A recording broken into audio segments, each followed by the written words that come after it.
सुंदरपुर गांव में एक दिन ऐसी अनहोनी घटती जिससे सारे गांव वाले दंग होके रह जाते हैं। एक दिन उस गांव में सभी लोग जब सो रहे थे और बहुत तेज़ बारिश हो रही थी, तभी शहर से एक लड़की आती और फ़ोन पर ऊंची आवाज़ में बात करती। ऐसा दिखाई देता कि जैसे वो किसी को सुनाना चाहती थी।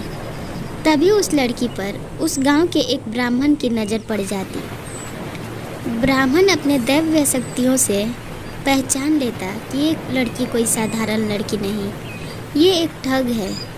और वो अपने गांव वालों को अभी जाके सतर्की करने वाला था कि तब तक ये लड़की अगले दिन एक गोलगप्पे वाले के रूप में आती। सारे गांव वाले गोलगप्पा देख के बहुत खुश हो जाते, क्योंकि उनका गांव पहाड़ों के पीछे बसा हुआ छोटा सा कस्बा था। इसलिए उन्हें जब भी कुछ खाने का मन होता तो पहाड़ पार करके शहर की ओर जाना पड़ता था। उस दिन वो लोग गोलगप्पे वाली को देख बहुत खुशी से झूम उठते। जब ये बात ब्राह्मण की बेटी को पता चलता तो वो पता लगाने जाती कि आखिरकार ये गोलगप्पा वाली लड़की जाती कहाँ है। जब वो जंगल की ओर उसे रुका देखती और छिप के पेड़ के पीछे से देखती, तभी वो चकित हो जाती, क्योंकि उसके पिता ने किसी शहरी लड़की के जिक्र किए थे और जैसे कपड़े के जिक्र उसके पिता ने किए थे, हूबहू वैसे ही कपड़ा पहन एक लड़की उस ठेले के पास गोलगप्पे खा रही थी। वो ये सारी बातें दौड़ी दौड़ी आके अपनी माँ से कहती। उसकी माता कहती, बेटा पिताजी तो अभी आश्रम पर गए हुए हैं।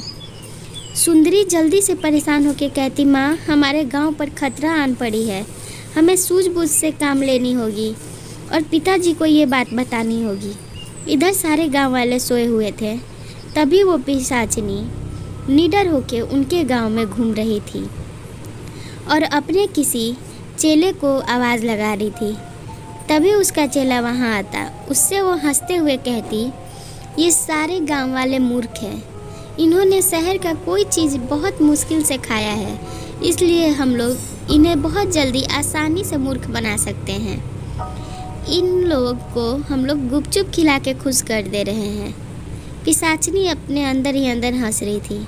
अगले दिन सुंदरी बन ठन के उस गुपचुप वाली का इंतज़ार कर रही थी। उसके पिताजी ने एक योजना बताई ताकि वो लोग उस बहरूपिया लड़की की सच्चाई सामने ला सके।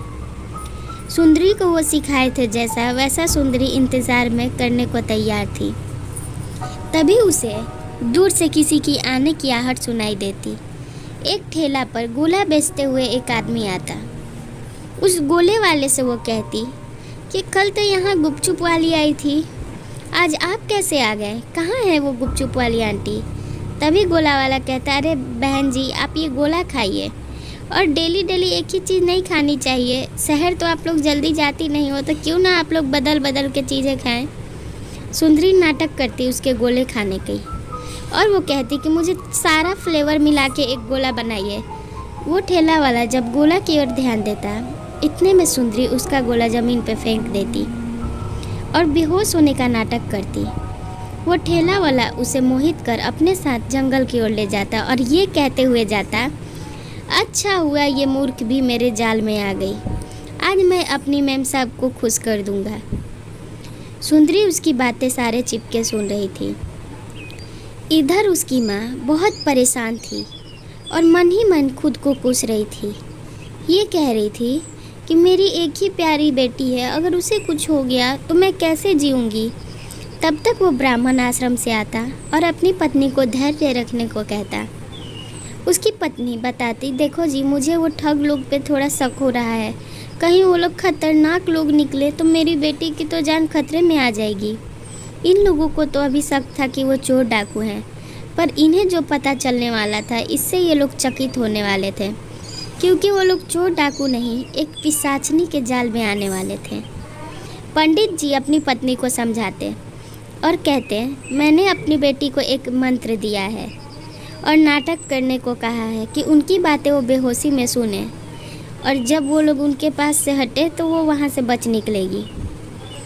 अब पत्नी अपनी बेटी के लिए परेशानी हो रही थी तो और कह रही थी अपने पति से कि देखिए अपने दैव्य दृष्टियों से पता करिए कि मेरी बेटी कहाँ है। पंडित जी पता करते तो उनकी बेटी उनके पास आ गिरती और सारी बात बताती। पंडित जी ये बात सुन हैरान हो जाते कि वो लोग पिशाचनी है। जल्दी से वो तांत्रिक बाबा के पास भागते, ये कहते हुए कि ये मेरे बस की सिर्फ काम नहीं है। इधर गांव वाले झट से बुलावा सुनने पर आते हैं। गांव वालों को ब्राह्मण की पत्नी ने बुलाया था। सारे गांव वालों से ब्राह्मण की पत्नी और वो लड़की मिलकर सारी सच्चाई बताते। सुंदरी कहती कि जब मैं उस ठेले वाले के पीछे पीछे गई, वो मुझे उसी जंगल में ले गया जहाँ पर उन लोगों का अड्डा है और हमारे गांव के कुछ लोगों को उन लोगों ने वहीं मार के रखा है। उन्हें तो लगा कि मैं बेहोश हूँ और मेरे शाम ढलने तक का वो लोग इंतज़ार कर रहे थे, क्योंकि वो लोग दिन में किसी को नहीं मारते हैं और ना ही अपने असली रूप में आते हैं। वो लोग इंतज़ार कर रहे थे कि मैं शाम तक बेहोश रहूँगी और तब फिर वो लोग शाम ढलते ही मुझे मार के अपना शिकार बना लेंगे। पर मैंने उनका गोला खाया ही नहीं था। रोते हुए गांव में से औरत कहती, मेरी बच्ची ऐसे ही गायब हो गई। फिर गांव वाले एक साथ मिलकर हिम्मत बांधते और उस पिशाचनी से लड़ने की योजना बनाते। उनमें से एक बूढ़ी अम्मा एक पेड़ के पास जाकर बैठ जाती और बारिश में रोने लगती।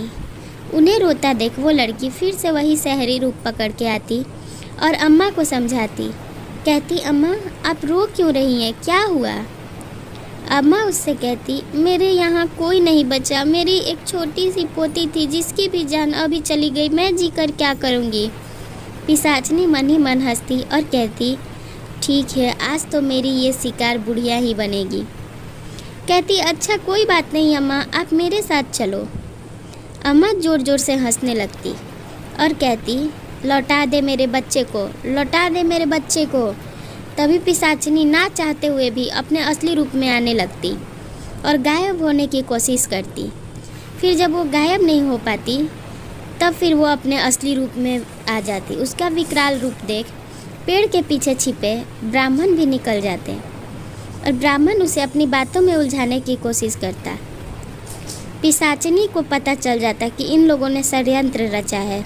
वो ज़ोर ज़ोर से हंस के कहती, ए पंडित, तू मेरा कुछ नहीं बिगाड़ सकता। तुझे क्या लगता है कि तू अकेला मुझे हरा देगा? कुछ नहीं कर सकता तू मेरा, तेरी शक्तियाँ किसी काम की नहीं।